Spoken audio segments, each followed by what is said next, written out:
ఒక్క ఇటుక పేర్చకుండా, ఒక్క కొత్త ప్రాజెక్టు కట్టకుండా, ఒక్క సంక్షేమ పథకం అమలు చేయకుండా, ఒక్క గ్యారంటీ ఇచ్చిన ఒక్క గ్యారంటీ అమలు చేయకుండా తెలంగాణలో 1,80,000 కోట్ల అప్పు. ఆ డబ్బులు ఎక్కడ పోతున్నాయో ఇప్పుడన్నా మరి తెలంగాణ ప్రజలకు అర్థమవుతుందని నేను అనుకుంటా ఉన్నా. గత సంవత్సరన్నర కాలంగా తెలంగాణ ప్రజల సంపదను దోచి తెలంగాణను ఏటీఎంగా మార్చి ఢిల్లీ బాసులకు దోచిపెట్టడానికే, అటు ఢిల్లీ బాసులు అంటే ఇద్దరున్నారు పాపం బాసులు, ఆయన బాధ వర్ణనాతీతం. ఒక బాస్ ఏమో అఫీషియల్ బాస్ రాహుల్ గాంధీ గారు, ఇంకొక బాస్ ఏమో అన్అఫీషియల్ బాస్ మోడీ గారు, అమిత్ షా గారు. కాబట్టి అటు ఇటు ఇద్దరిని ప్రసన్నం చేసుకోవడానికి 44 సార్లు ఎక్కే విమానం దిగే విమానం అన్నట్టుగా రేవంత్ రెడ్డి గారి వ్యవహారం నడుస్తూ ఉంది.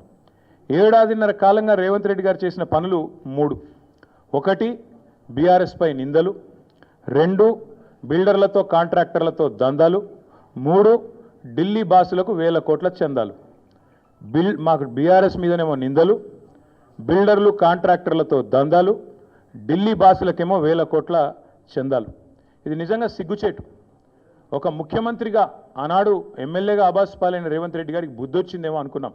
కానీ కుక్కతోక వంకర అన్నట్టు ఇప్పటికీ అవే అపసవ్యపు పనులు, ఇప్పటికీ అవే అపసవ్యపు కార్యక్రమాలు చేస్తూ తెలంగాణ రాష్ట్ర పరువు జాతీయ స్థాయిలో తీసినందుకు వారిని వెంటనే తొలగించాలని చెప్పి మేము డిమాండ్ చేస్తూ ఉన్నాం. రాహుల్ గాంధీ గారు అన్ని విషయాల్లో మాట్లాడతారు, ప్రతి విషయంలో మాట్లాడతారు. పాకిస్తాన్ గురించి మాట్లాడతారు, బంగ్లాదేశ్ గురించి మాట్లాడతారు, ఇంకేదో మాట్లాడతారు. మరి నేషనల్ హెరాల్డ్ కేసులో మీ ముఖ్యమంత్రి గారిని ఛార్జ్ షీట్లో చేరిస్తే why is Rahul Gandhi not responding? Why is he not talking? Why is Mr. Rahul Gandhi silent on this issue? Please respond. One of your chief ministers along with you has been named in the charge sheet. You are accused 1 and accused 2, and your CM, your chief minister of Telangana, and also the deputy chief minister of Karnataka have been named as people who facilitated money transactions into National Herald and Young India account. ఖచ్చితంగా అడుగుతున్నాం, రేవంత్ రెడ్డి గారు ఎందుకు మౌనంగా ఉన్నారు? మాకు అనుమానం ఎప్పుడు వచ్చిందంటే ఈయన జపాన్ పర్యటన అని చెప్పి ఇక్కడికి వెళ్ళి తప్పించుకపోయినప్పుడు అనుమానం వచ్చింది మాకు. ఆ రోజు జపాన్ అని చెప్పి జపాన్లో ఎవరో ఈయన పిలిచినట్టు ఉరికిండు. చూస్తే కరెక్ట్గా అప్పుడే ఈడీలో A1 A2గా రాహుల్ గాంధీ గారిని, సోనియా గాంధీ గారిని పెట్టారు. దేశంలో ఉన్న కాంగ్రెస్ నాయకులు అందరూ స్పందించారు. కానీ రేవంత్ రెడ్డి గారు ఈ రోజు వరకు ఒక్కసారి కూడా నోరు విప్పలేదు. ఆ రోజు ఎందుకు అనుకున్న వాళ్ళకి ఇవాళ సమాధానం దొరికిందని నేను అనుకుంటా ఉన్నా.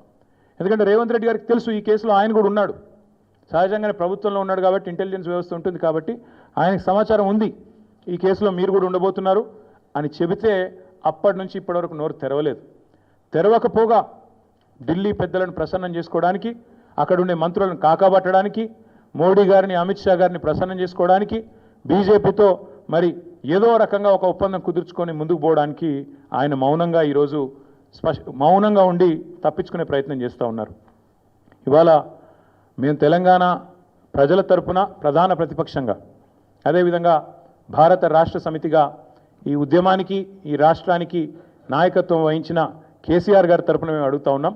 ఖచ్చితంగా రేవంత్ రెడ్డి అయితే తప్పుకోవాలి, లేదా కాంగ్రెస్ పార్టీకి సిగ్గుంటే, కాంగ్రెస్ పెద్దలకు నైతిక విలువలుంటే వెంటనే ఆయనను తొలగించాలి. యడ్యూరప్ప గారు రాజీనామా చేశారు. అప్పుడు యడ్యూరప్ప ఆనాడు ఆరోపణలు వస్తే హౌసింగ్ స్కామ్లో he quit, he stepped aside so that fair investigation could go on. అట్లాగే చాలామంది కేంద్ర మంత్రులు కూడా రాజీనామాలు చేశారు గతంలో. అట్లాగే ముఖ్యమంత్రి గారు కూడా రాజీనామా చేయాలని చెప్పి కూడా మేము డిమాండ్ చేస్తూ ఉన్నాం. రాహుల్ గాంధీ గారు తెల్లారలేస్తే ఆ కాన్స్టిట్యూషన్ బుక్ పట్టుకొని తిరుగుతూ ఉంటారు. న్యాయయాత్ర అంటాడు, యాత్రలు సంవిధాన్ కో బచావ్ అంటాడు. మరి సంవిధాన్ కో బచావ్ అనే Rahul Gandhi, why are you mum? Why are you silent? Why are you not responding to this issue, and why are you ensuring that a corrupt chief minister continues in office? Congress గురించి మేము ఎన్నోసార్లు చెప్పాం, మళ్ళీ కూడా చెప్తున్నాం. కాంగ్రెస్ డిఎన్ఏలోనే కరప్షన్ ఉంది. కాంగ్రెస్ అంటేనే కరప్షన్, ఇది అందరికీ తెలుసు.